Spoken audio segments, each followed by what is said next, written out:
শিকার।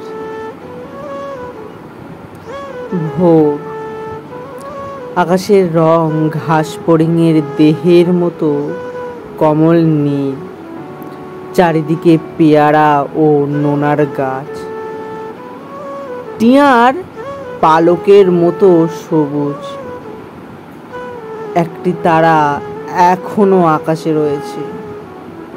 পাড়াগাঁর বাসর ঘরে সবচেয়ে গোধূলি মোদির মেয়েটির মতো, কিংবা মিশরের মানুষই তার বুকে থেকে যে মুক্তা আমার নীল মদের গ্লাসে রেখেছিল হাজার হাজার বছর আগে এক রাতে, তেমনি তেমনি একটি তারা আকাশে চলছে এখনো।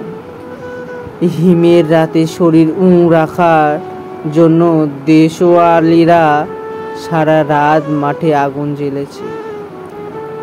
মোড়ক ফুলের মতো লাল আগুন, শুকনো অশ্বত্থ পাতা দুমড়ে এখনো জ্বলছে তাদের। সূর্যের আলোয় তার রং কুসুমের মতো নেই আর, হয়ে গেছে রোগা শালিকের হৃদয়ের বিবর্ণ ইচ্ছার মতো। সকালের আলোয় টলমল শিশিরে চারিদিকের বন আকাশ ময়ূরের সবুজ নীল ডানার মতো ঝিলমিল করছে। ভোর,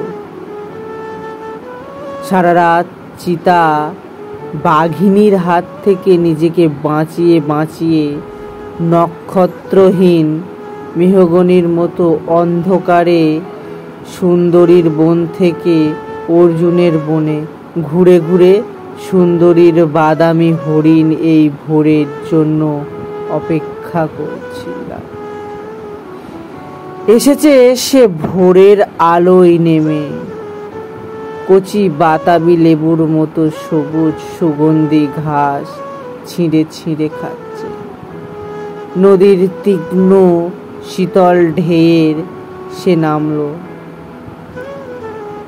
ঘুমহীন ক্লান্ত বিহল শরীরটাকে স্রোতের মতো একটা আবেগ দেওয়ার জন্য অন্ধকারের হিম কুঞ্চিত জরায়ু ছিঁড়ে ভোরের রৌদ্রের মতো একটা বিস্তীর্ণ উল্লাস পাবার জন্য এই নীল আকাশের নিচে সূর্যের সোনার বর্ষার মতো জেগে ওঠে।